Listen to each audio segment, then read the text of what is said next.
Hey everybody, welcome to the New to Coaching community tonight. I'm Allison Peterson, and I'm so glad you're here. Tonight we are talking about how to get organized as a new coach. The school year is starting, and it's time to start breaking through some overwhelm and getting organized tonight. So I am so glad you're here. I'm hoping you're coming with a lot of resources to share with the community, because I have some, but I'm really hoping that this is a very huge community collective sharing process. So we've got a lot of people introducing themselves in the comments. We're so glad you're here. Welcome, welcome. I see 51 of you in here. I'm so glad you're here. I saw some definitely familiar names. Hi, Brittany. Hi, Christine. Hi, Rebecca. Look at this from all over. Yes. Okay. Second year. We've got new coach, math, science, elementary, new coach. Yes. So glad you're here. Second year, starting with kids tomorrow. Oh my. Okay. So that is the first question as we get started tonight is let's figure out where we all are on the spectrum of starting school. Okay. So you're going to drop a number in there for me. Let me know which phase of the process you are in. Okay. So are you in, you're still in admin prep? I am still in admin prep or pre-teacher showing up. Like your teachers have not shown up yet. You are still prepping. No teachers even. Okay, that's a 1. If you're a 1, drop that in the comments. If you are, teachers have shown up and you've been doing some PD, maybe new teacher has happened and you've had only teachers in the building. Okay, that's a 2. So you've had some teachers in the building, got some PD going, got things moving, freaking out because they're actually here and it's time to go. That'll be me on Monday. And if you have kids coming in the building, just like somebody else was sharing, you are 3. You've got either kids in the building or maybe they're coming like tomorrow, like we were saying. So are you a 1? Are you still prepping? Are you a 2? Do you have teachers in the building? You are full on. Or are you 3? You've got kids in the building and like school is started. Okay. I'm seeing a lot of 1s and 2s. I'm not seeing not even on contract yet. A couple. Okay. First small PD today. It was scary, but I survived. You did great, Christine. Not even on contract yet. Still trying to get there. I'm so glad you're getting started. So one of the first things that we have to get organized for is teachers coming back. And here's the thing, friends, I've been thinking about this. The transition from classroom to coaching and the things that are different about the school year starting when you are in the coaching position versus when you are in the teaching position. I've had teachers in my building. They've been back doing their classrooms, not like doing PD and like official in service yet. And they're worried about classrooms. They're worried about their stuff. They're worried about their walls. They're worried about the kids. They're worried about the class list. They're worried about things that teachers should be worried about. You used to be worried about those things when school started. And now you are a newly hired coach and everyone else is doing a classroom, but you're not doing a classroom. You're not doing a classroom. Does that feel weird? Does that feel a little weird to not do a classroom?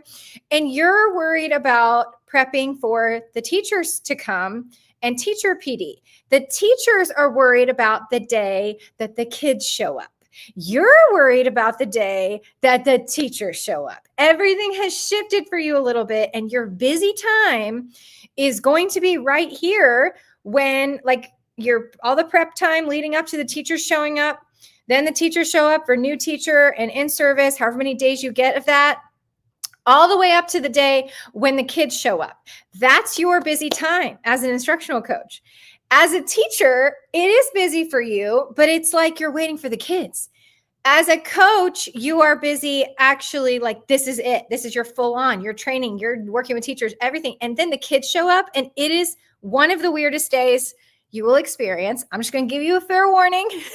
I've been doing this. This is my, I'm stepping into my 12th year out of the classroom as a coach. And I have I always feel a very weirdness on day 1 when the kids show up. Okay. Because the kids show up, the teachers go in the classrooms, the kids go in the classrooms, all the doors close, and you're standing there looking up and down the hallway going, what do I do now?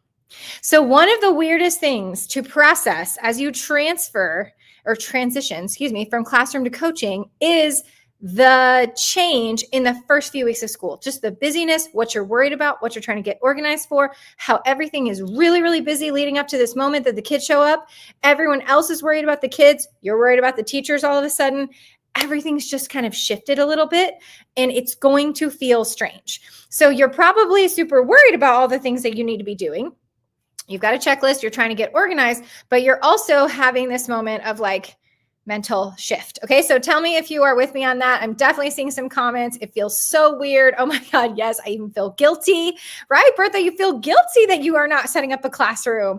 Already felt the loneliness. Friends, like this is why I have the New to Coaching community, because I'm not going to allow you to feel alone on this journey, but it will happen. It will be this strange emotion that you're wrestling with as you're getting organized. You're even not sure what to get organized for. You don't have a classroom and you don't have students. And then I want you to know that I started the New to Coaching community, I think we're going on 7 years now ago. So 7 years ago, when I stepped out of my first instructional coaching role, where I had taught or worked at a school for 5 years as instructional coach. And then I started a new coaching program at a new school. And all of it was about turning around and helping new coaches get started with this transition from classroom to coaching. And so now in this time that I've built this community, I've also had an inner circle community where I am offering mentorship, one-on-one, very personalized mentorship and coaching to new coaches. And so if you are looking for, as we talk tonight and some of the things that I'm sharing with you, if you're looking for a closer touch point, someone who can get on a call with you and talk through with you your situation, the things that you have going on in your political situation with admin, or the things that you have going on with some of your teachers, or just troubleshooting, like how am I supposed to get started with this problem or that?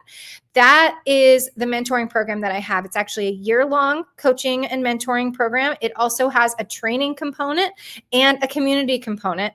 And so I want you to know that this is available. So as I talk about it tonight, that you can be aware of it. But if you want to learn more about working with me one-on-one in this environment, it is a one-on-one environment and a cohort environment. So we'll have some cohort calls, but you also get one-on-one opportunity to connect with me and just get the mentoring you need. If you'll fill out this form, if you're interested to learn a little bit more, I can send you an individual more information. And then I can also send you a quote. So your school can potentially pay for you to be a part of the program. This is a year-long professional development program for new coaches.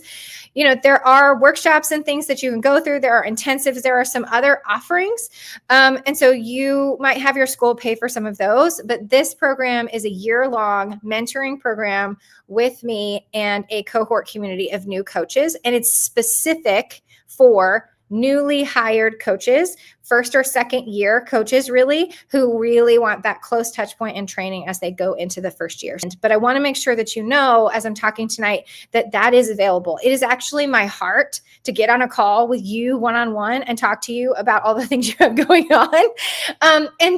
I've been doing this for 12 years. And so I've run into a lot of things. I've worked with a lot of different kinds of admin, and sometimes you just need an outside voice. So I want to be that person for you if you need it. So, okay, let's talk about getting started with coaching and getting organized. Coaching role graphic. Now, I have talked about this in the group before, and I have a sample Padlet, another Padlet of a bunch of samples of coaching role graphics, but you need to do the work of writing down what your coaching role is. You're going to listen to your principal and what they've told you about the role. You're going to do some research. Okay. Research means you're going to read my book. You're going to read Jim Knight's book. You're going to read a couple articles if you don't have time to read a whole book.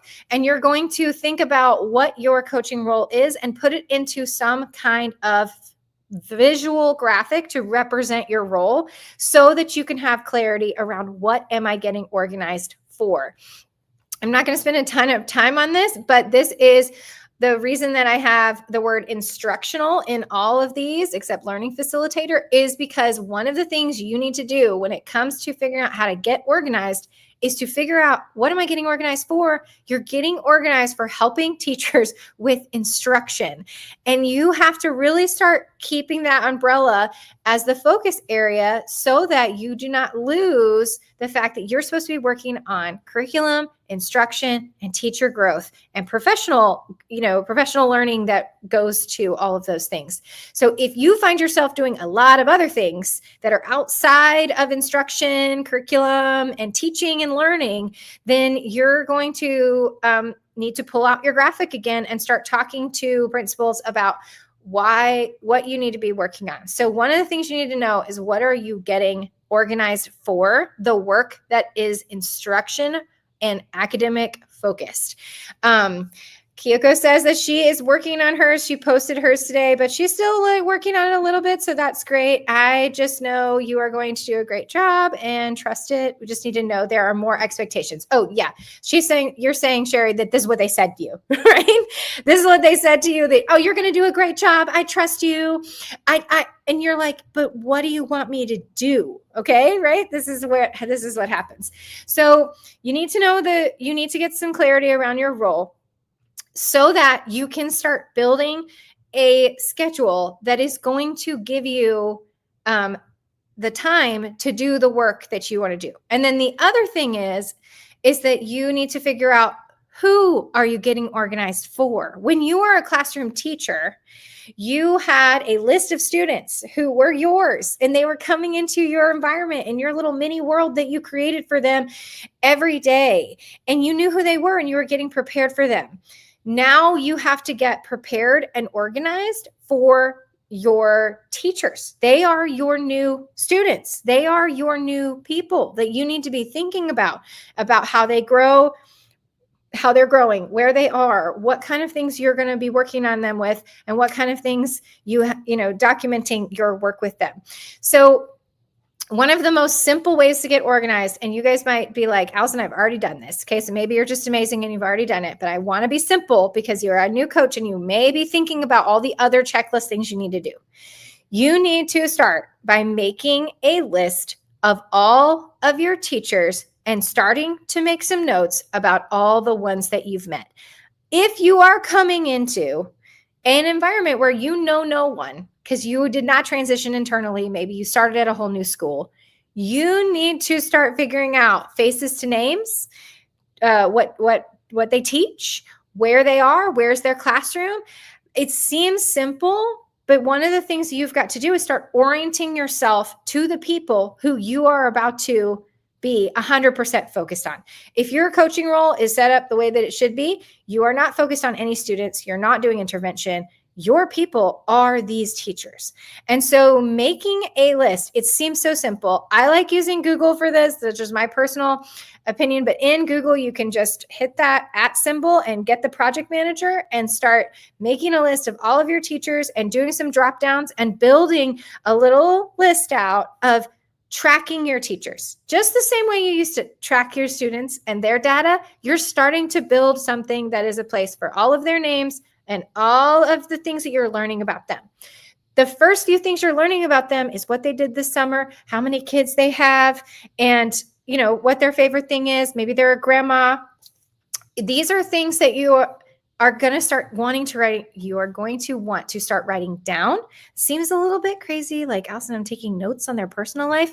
What you're doing is you're getting to know them, and you are starting to realize that the relationships that you build, and there's a whole chapter in here about relationship building and why, relationships that you build about personal connections is the starting point for relationships, are going to be the thing that you are going to build your coaching program on. So you have to start by knowing your people.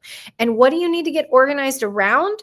The people who are going to be your people. If you're looking at your checklist of all the things that you need to do today, and it's not people, it's like, for me, it was a lot of curriculum ordering. And right now it's like workbook distribution. I got to go in tomorrow and unpack like 50 boxes of workbooks. That's not people, okay?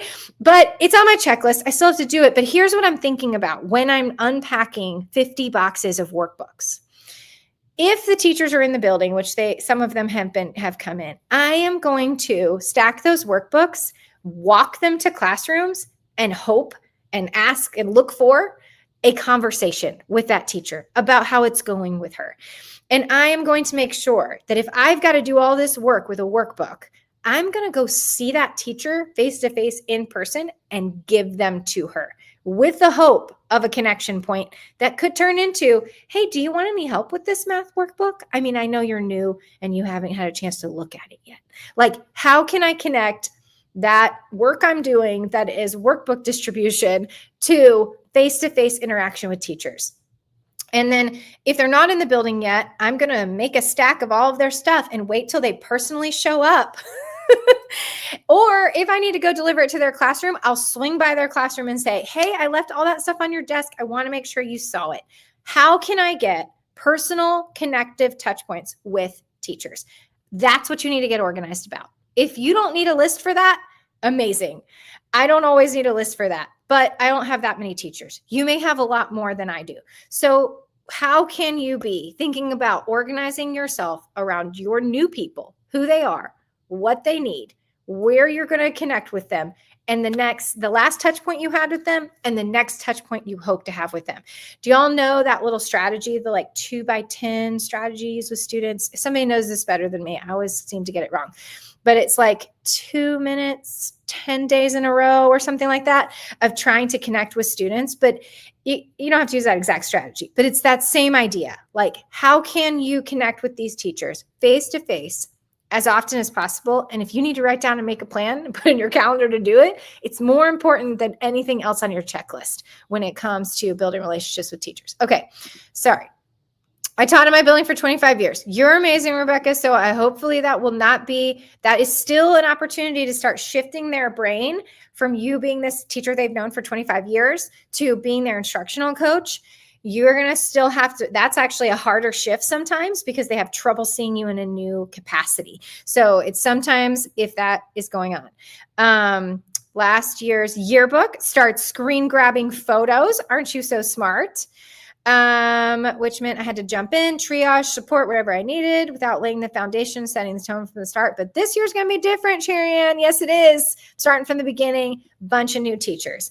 Absolutely. So one of the things you need to do is really start thinking about who are you getting organized for. Get all of your teachers in a document. Think about each of them deeply, and then think about how you're connecting with each of them. That probably wasn't on your to-do list, or maybe you already feel like you got it checked off. Don't lose the fact that your relational touch points these first few weeks of school are the foundation for everything you're about to do as a new coach. So I really want to encourage you in that. Linked it to all the PLC agendas. Yes. Okay. So you're doing a little bit of that work there. Okay. So let's talk about the other thing I have to share, and then I'm going to have Jeff come on and share some of his amazing, really practical strategies. If you have a practical strategy that you want to share with the group, please make sure you put it in the comments, put it on the Padlet, make sure that we are sharing a few of those things. So the second one, that now that we know what we're getting prepared for, we want to make sure we're focused on instruction. What are we getting organized for? Instruction and working with teachers on instruction, curriculum, teaching, learning. That's what we're focused on. If you're being asked to do things that are a little more peripheral than that, see if you can get back to the center. Then number 2, who are you getting organized for? That is the teachers. How are you keeping track of them as if they are the new students who just walked in your room, who are your new babies, and you're trying to make sure that you know each of them really, really well and personally. That's the work you're doing. You're just shifting it over to the teachers. Now, your schedule. The third one is, what do I do with my time? Okay, y'all, teachers have had their lives scheduled down to the minute their entire career. Someone hands you a schedule, tells you what you will do from 9:03 to 9:55 every day, and you don't get to choose how you're spending your day. But when you start a new coaching position, you realize that they're not telling you what to do. And you're like, what am I supposed to do with all this time? And you look at your calendar and it becomes very scary because you're like, wait, I don't really even know what I'm going to do during the day. So how do you spend your time? How do you organize your time? This is a really important thing. Now, At first, it's a hard thing to get a handle on. If you're transitioning internally in the building, you may know the rhythms. So this may happen faster for you. But one of the things that I have found is, I'm going to put mine up here, is creating a calendar for a weekly ideal week. I call it kind of like a weekly schedule that is going to lock in some times that are going to help you. Hold on, let me put this up. That are going to help you lock in things that you're going to do every week, and then add in other things that let you see the space where you're going to be. Let me see if I can zoom this a little bit. Might be a little bigger. Maybe. So in the Padlet that I shared with you, I'll put that link back up. There is a link to this template. Okay. So this is a weekly schedule template. But one of the things you need to be doing as you're getting organized is thinking about your time and time blocking some different things. So it depends on how you have your set up. But one of the things that I've done that I've really liked is to designate an administrative meeting day. And that helps me. And some of you are district coaches, so maybe Friday is that day for you.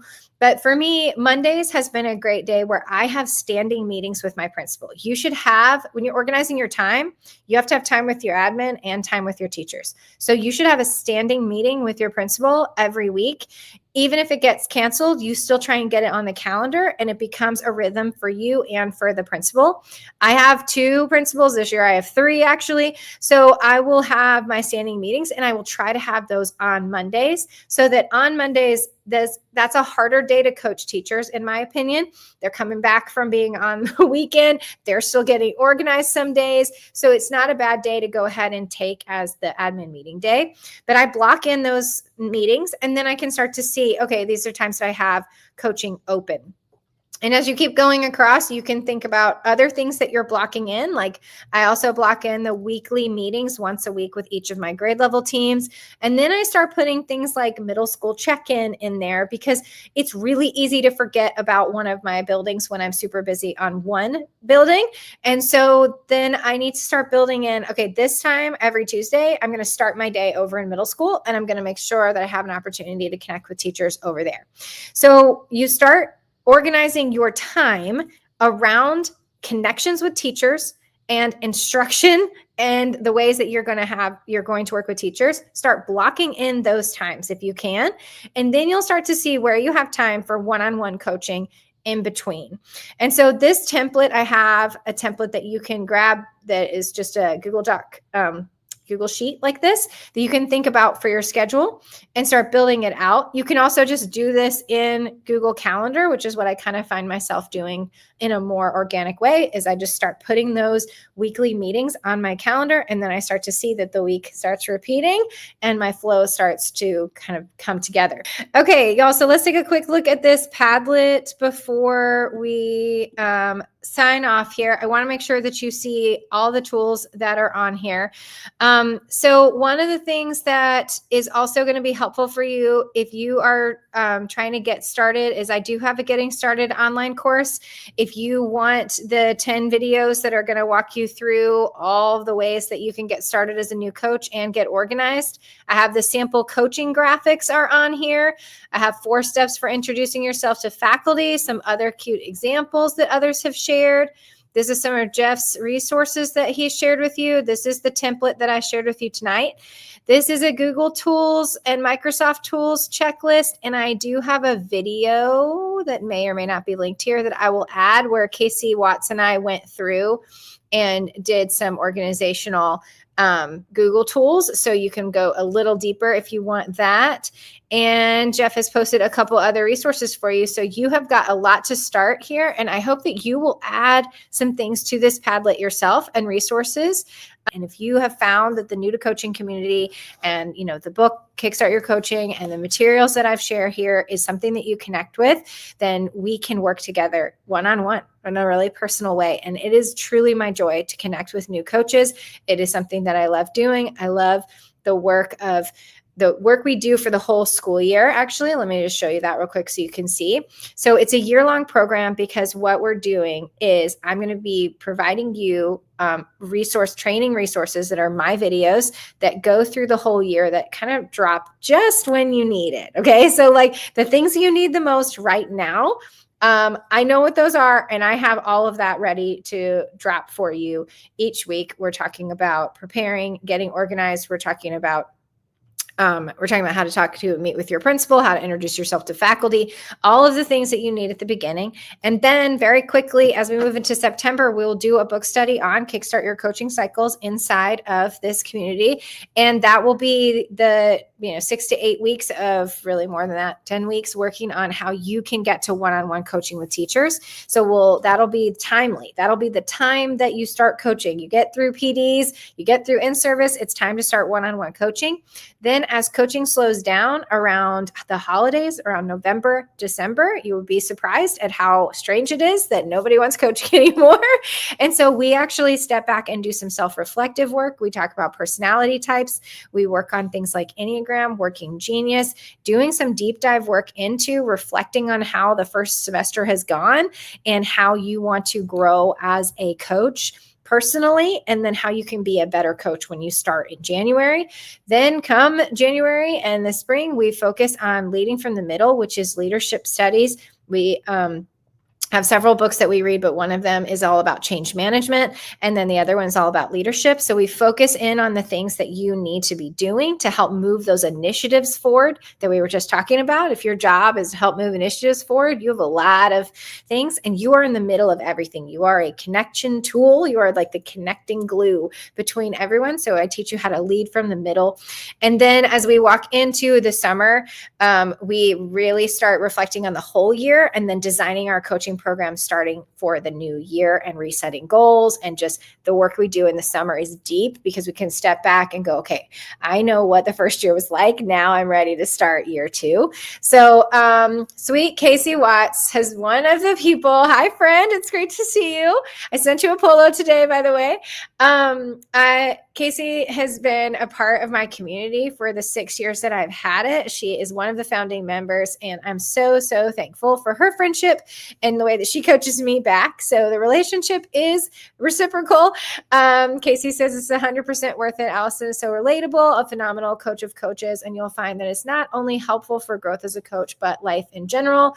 Sometimes, not sometimes, personal and professional go together. So there is usually some deep work that we do together.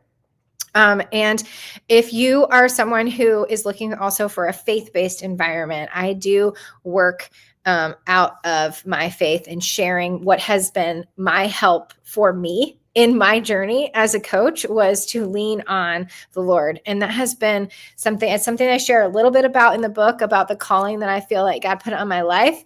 And then the work that God calls me to work with new coaches is what drives me to do this work. And so I do share a little bit of that. And I do share my personal journey. And then if you are on that faith journey, encouraging you in yours. So if that's also something that you're looking for, this is a very kind of unique crossover where we're not compartmentalizing faith and work anymore. We're bringing those two things together so that you can actually pursue the calling that you have been given and that you have made. So I have several videos about that. So if you feel like you have been called to do coaching, then I would love to work with you, because this is a deep work if you are feeling called. So friends, thank you so much for spending an hour and 10 minutes with me tonight. I cannot thank you enough. I cannot wait to help you get organized. You need to be active in the New to Coaching group. Post some posts. Let us know what you need. We will give you every resource we can find. This community is amazing. Jump in. But if you want that closer touch point, you can absolutely come in and work with us there. You probably said a million times, replay available. Yeah, girl, replay is always available. It'll be on the YouTube channel and the New to Coaching community Facebook page. Sherry Ann, thank you so much. The Facebook page is awesome. All right, friends, I'm going to sign off, but have a great night. See you soon.